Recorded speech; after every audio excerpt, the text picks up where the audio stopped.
ಆಕಾಶವಾಣಿ ವಾರ್ತೆಗಳು ಓದುತ್ತಿರುವವರು ಹರ್ಷಿತಾ ಟಿಎಲ್. ಮುಖ್ಯಾಂಶಗಳು. ಗಯಾನಾ ಅಧ್ಯಕ್ಷ ಇರ್ಫಾನ್ ಅಲಿ ಗೆಲುವಿಗೆ ಪ್ರಧಾನಿ ನರೇಂದ್ರ ಮೋದಿ ಅಭಿನಂದನೆ. ದ್ವಿಪಕ್ಷೀಯ ಸಂಬಂಧ ಬಲವರ್ಧನೆಯ ನಿರೀಕ್ಷೆ. ಆಪರೇಷನ್ ಸಿಂಧೂರ್ನಿಂದ ಭಾರತದ ನಿರ್ಣಾಯಕ ಮತ್ತು ನಿಖರ ದಾಳಿಯ ಸಾಮರ್ಥ್ಯ ಪ್ರದರ್ಶನ. Air chief marshal Amarpreet Singh. ಪರಿಷ್ಕೃತ ಜಿಎಸ್ಟಿ ದರಗಳಿಂದ ಕೃಷಿ ಕ್ಷೇತ್ರದಲ್ಲಿ ಮಹತ್ವದ ಬದಲಾವಣೆ. ಕೇಂದ್ರ ಸಚಿವ ಶಿವರಾಜ್ ಸಿಂಗ್ ಚೌಹಾಣ್ ವಿಶ್ವಾಸ. ಏಷ್ಯಾ ಹಾಕಿ ಚಾಂಪಿಯನ್ಶಿಪ್ ಭಾರತದ ಪುರುಷರ ತಂಡ ಫೈನಲ್ ಪ್ರವೇಶ. ವಾರ್ತೆಗಳ ವಿವರ. ಭಾರತದ ಪ್ರಧಾನಿ ನರೇಂದ್ರ ಮೋದಿ ಅವರು ಗಯಾನಾ ಅಧ್ಯಕ್ಷ ಇರ್ಫಾನ್ ಅಲಿ ಅವರಿಗೆ ಚುನಾವಣೆಗಳಲ್ಲಿ ಭರ್ಜರಿ ಗೆಲುವು ಸಾಧಿಸಿದ್ದಕ್ಕಾಗಿ ಅಭಿನಂದನೆ ಸಲ್ಲಿಸಿದ್ದಾರೆ. ಸಾಮಾಜಿಕ ಜಾಲತಾಣ ಸಂದೇಶದಲ್ಲಿ ಪ್ರಧಾನಿ ಐತಿಹಾಸಿಕ ಹಾಗೂ ಜನರಿಂದ ಜನರ ನಡುವಿನ ಬಲವಾದ ಸಂಬಂಧಗಳ ಆಧಾರದಲ್ಲಿ ನಿರ್ಮಿತವಾಗಿರುವ ಭಾರತ ಗಯಾನಾ ಪಾಲುದಾರಿಕೆಯನ್ನು ಇನ್ನಷ್ಟು ಬಲಪಡಿಸಲು ನಿರೀಕ್ಷಿಸುತ್ತಿರುವುದಾಗಿ ತಿಳಿಸಿದ್ದಾರೆ. ಈ ಸಂದೇಶಕ್ಕೆ ಪ್ರತಿಕ್ರಿಯಿಸಿರುವ ಗಯಾನಾ ಅಧ್ಯಕ್ಷ ಅಲಿ ಭಾರತದೊಂದಿಗೆ ಸಹಕಾರವನ್ನು ಮುಂದುವರಿಸಲು ಉತ್ಸುಕತೆ ವ್ಯಕ್ತಪಡಿಸಿದ್ದಾರೆ. ಈ ಹಿಂದೆ ಇದ್ದ ಸೌಹಾರ್ದಪೂರ್ಣ ಹಾಗೂ ಬಲವಾದ ಸಂಬಂಧವನ್ನು ಇನ್ನಷ್ಟು ಉತ್ಕೃಷ್ಟಗೊಳಿಸಲು ಬದ್ಧರಾಗಿರುವುದಾಗಿ ಅವರು ಹೇಳಿದ್ದಾರೆ. ಭಾರತದ ವಿದೇಶಾಂಗ ವ್ಯವಹಾರಗಳ ಸಚಿವಾಲಯದ ಪ್ರಕಾರ ಭಾರತ ಮತ್ತು ಗಯಾನಾ ನಡುವೆ ರಾಜತಾಂತ್ರಿಕ ಸಂಬಂಧಗಳು 1965ರಲ್ಲಿ ಜಾರ್ಜ್ ಟೌನ್ನಲ್ಲಿ ಭಾರತದ ಆಯೋಗ ಸ್ಥಾಪನೆಯಿಂದ ಆರಂಭವಾಯಿತು. 1966ರ ಮೇ 26ರಂದು ಗಯಾನಾ ಸ್ವಾತಂತ್ರ್ಯ ಪಡೆದ ನಂತರ ಈ ಆಯೋಗವನ್ನು 1968ರಲ್ಲಿ ಹೈಕಮಿಷನ್ ಆಗಿ ನವೀಕರಿಸಲಾಯಿತು. ಆಪರೇಷನ್ ಸಿಂಧೂರ್ ಭಾರತದ ತ್ವರಿತ, ನಿಖರ ಹಾಗೂ ನಿರ್ಣಾಯಕ ದಾಳಿಯ ಸಾಮರ್ಥ್ಯವನ್ನು ಜಾಗತಿಕ ಮಟ್ಟದಲ್ಲಿ ಪ್ರದರ್ಶಿಸಿದೆ ಎಂದು ವಾಯುಪಡೆಯ ಮುಖ್ಯಸ್ಥ air chief marshal Amarpreet Singh ಹೇಳಿದ್ದಾರೆ. ಚೆನ್ನೈನಲ್ಲಿನ ಅಧಿಕಾರಿಗಳ ತರಬೇತಿ ಅಕಾಡೆಮಿ ಒಟಿಎನಲ್ಲಿ ನಡೆದ ಪಾಸಿಂಗ್ ಔಟ್ ಪರೇಡ್ ವೇಳೆ ಮಾತನಾಡಿದ ಅವರು, ನೂತನವಾಗಿ ನೇಮಕಗೊಂಡ ಅಧಿಕಾರಿಗಳಿಗೆ ದೇಶ ಸೇವೆಯಲ್ಲಿ ಏಕತಾ ಭಾವನೆಯನ್ನು ಎತ್ತಿ ಹಿಡಿಯುವಂತೆ ಕರೆ ನೀಡಿದರು. ಈ ವೇಳೆ 130 ಪುರುಷ ಮತ್ತು 25 ಮಹಿಳಾ ಅಧಿಕಾರಿ ಕೆಡೆಟ್ಗಳು ಭಾರತೀಯ ಸೇನೆಗೆ ಅಧಿಕೃತವಾಗಿ ನೇಮಕಗೊಂಡರು. ಜೊತೆಗೆ ಒಟ್ಟು 9 ಮಿತ್ರ ರಾಷ್ಟಗಳಿಂದ 9 ಪುರುಷರು ಮತ್ತು 12 ಮಹಿಳೆಯರು ಸೇರಿದಂತೆ ಒಟ್ಟು 21 ವಿದೇಶಿ ಕೆಡೆಟ್ಗಳಿಗೂ ಸಹ ತರಬೇತಿ ಪೂರ್ಣಗೊಳಿಸಿದರು.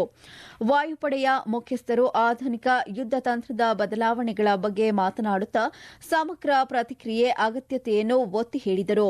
ಆಪರೇಷನ್ ಸಿಂಧೂರ್ನಿಂದ ಕಲಿತ ಪಾಠಗಳು ಸೇನೆ, ನೌಕಾಪಡೆ, ವಾಯುಪಡೆ ಮತ್ತು ಇತರ ರಾಷ್ಟೀಯ ಭದ್ರತಾ ಸಂಸ್ಥೆಗಳ ನಡುವೆ ಸಮನ್ವಯ ಸಾಧ್ಯವಾಗಿಸಿವೆ ಎಂದು ಅವರು ಹೇಳಿದರು. ಅಧಿಕಾರಿಗಳಾಗುತ್ತಿರುವ ಕೆಡೆಟ್ಗಳಿಗೆ ಅವರು ತಮ್ಮ ಪಾತ್ರವನ್ನು ಅರ್ಥ ಮಾಡಿಕೊಳ್ಳುವಂತೆ ಹಾಗೂ ಇತರ ಅಧಿಕಾರಿಗಳೊಂದಿಗೆ ಸಹಕಾರದಿಂದ ಕಾರ್ಯನಿರ್ವಹಿಸಿ ಸಶಸ್ತ್ರ ಪಡೆಗಳ ಸಾಮೂಹಿಕ ಗುರಿಯನ್ನು ಸಾಧಿಸಲು ಪ್ರಯತ್ನಿಸಬೇಕೆಂದು ಸಲಹೆ ನೀಡಿದರು. ಸಮಾರಂಭದಲ್ಲಿ ಅತ್ಯುತ್ತಮ ಸಾಧನೆ ಮಾಡಿದ ಕೆಡೆಟ್ಗಳನ್ನು ಪುರಸ್ಕರಿಸಲಾಯಿತು.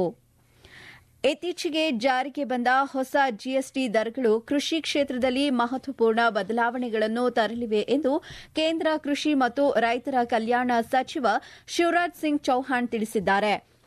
ಭೋಪಾಲ್ನಲ್ಲಿ ಸುದ್ದಿಗೋಷ್ಠಿಯಲ್ಲಿ ಮಾತನಾಡಿದ ಅವರು, ಕೃಷಿ ಉಪಕರಣಗಳ ಮೇಲೆ ಜಿಎಸ್ಟಿ ದರವನ್ನು 5% ಇಳಿಸಲಾಗಿದೆ. ಇದರಿಂದ ಟ್ರ್ಯಾಕ್ಟರ್, ಹಾರ್ವೆಸ್ಟರ್ಗಳ ಖರ್ಚು ಕಡಿಮೆಯಾಗಿದ್ದು ರೈತರ ಲಾಭ ಹೆಚ್ಚಲಿದೆ. 9 ಲಕ್ಷದ ಟ್ರ್ಯಾಕ್ಟರ್ ಮೇಲೆ 65,000 ರೂಪಾಯಿಯಷ್ಟು ಉಳಿತಾಯ ಸಾಧ್ಯವಾಗಲಿದೆ ಎಂದು ಹೇಳಿದರು.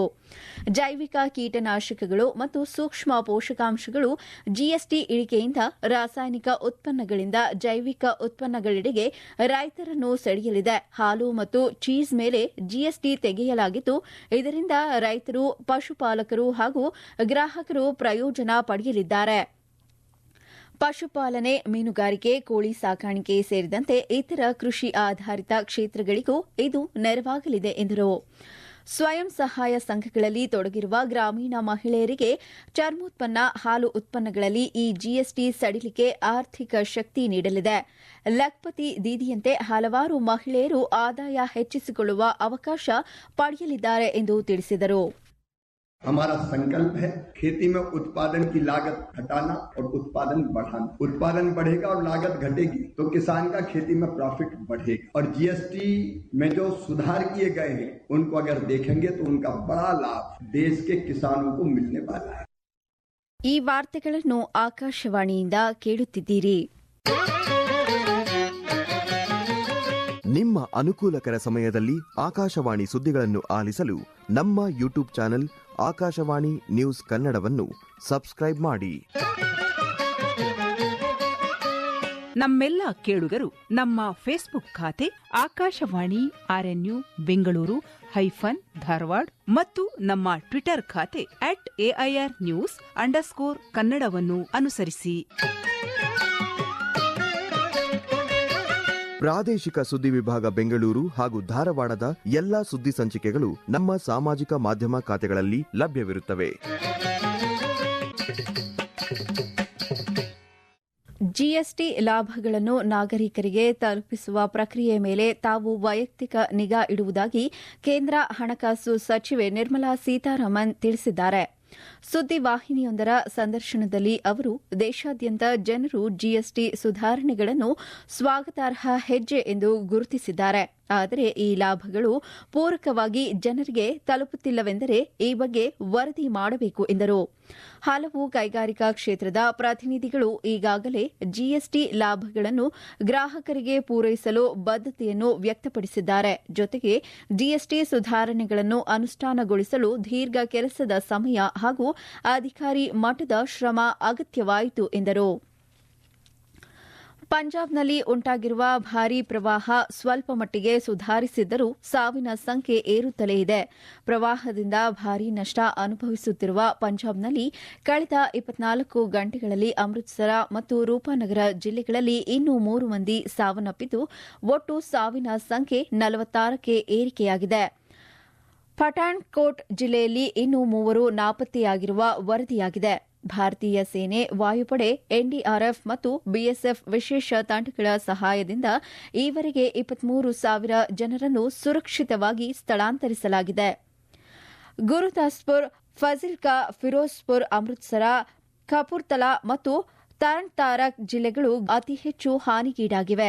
ಸ್ಥಳೀಯರು ಮತ್ತು ಸ್ವಯಂ ಸೇವಕ ಸಂಸ್ಥೆಗಳ ಸಹಾಯದಿಂದ ರಕ್ಷಣಾ ಮತ್ತು ಪರಿಹಾರ ಕಾರ್ಯಗಳು ನಡೆಯುತ್ತಿದ್ದು, ಪಂಜಾಬ್ ರಾಜ್ಯದ ಹಾಲು ಸಹಕಾರ ಸಂಸ್ಥೆ ಮಿಲ್ಕ್ಫೆಡ್ ಕೂಡ ಹಾಲು ಉತ್ಪಾದಕರಿಗೆ ಮತ್ತು ಪಶುಸಂಪತ್ತಿಗೆ ಸಹಾಯ ಮಾಡಲು 2 ಹಂತದ ವಿಶೇಷ ಕಾರ್ಯತಂತ್ರವನ್ನು ಜಾರಿಗೆ ತಂದಿದೆ.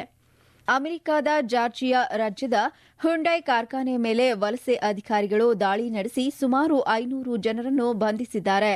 ಕೊರಿಯನ್ ಕಂಪನಿಯು ವಿದ್ಯುತ್ ವಾಹನಗಳನ್ನು ತಯಾರಿಸಲು ನಿರ್ಮಿಸಿದ್ದ ಘಟಕದ ಸ್ಥಳದಿಂದ ಬಂಧಿಸಲ್ಪಟ್ಟವರಲ್ಲಿ ಹೆಚ್ಚಿನವರು ಕೊರಿಯನ್ ಪ್ರಜೆಗಳಾಗಿದ್ದಾರೆ.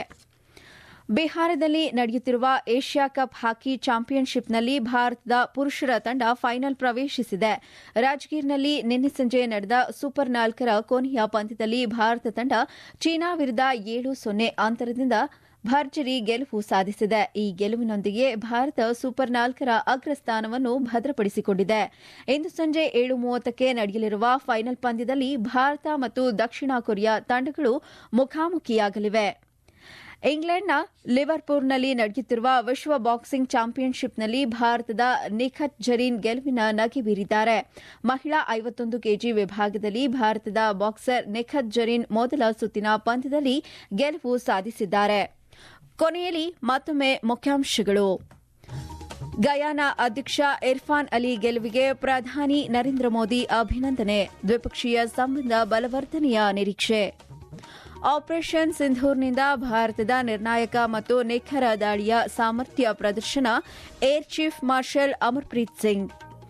ಪರಿಷ್ಕೃತ ಜಿಎಸ್ಟಿ ದರಗಳಿಂದ ಕೃಷಿ ಕ್ಷೇತ್ರದಲ್ಲಿ ಮಹತ್ವದ ಬದಲಾವಣೆ, ಕೇಂದ್ರ ಸಚಿವ ಶಿವರಾಜ್ ಸಿಂಗ್ ಚೌಹಾಣ್ ವಿಶ್ವಾಸ. ಏಷ್ಯಾ ಕಪ್ ಹಾಕಿ ಚಾಂಪಿಯನ್ಶಿಪ್, ಭಾರತದ ಪುರುಷರ ತಂಡ ಫೈನಲ್ ಪ್ರವೇಶ. ಇಲ್ಲಿಗೆ ವಾರ್ತಾ ಪ್ರಸಾರ ಮುಕ್ತಾಯವಾಯಿತು. ನಮ್ಮ ಮುಂದಿನ ವಾರ್ತಾ ಪ್ರಸಾರ ಮಧ್ಯಾಹ್ನ 12 ಗಂಟೆಗೆ.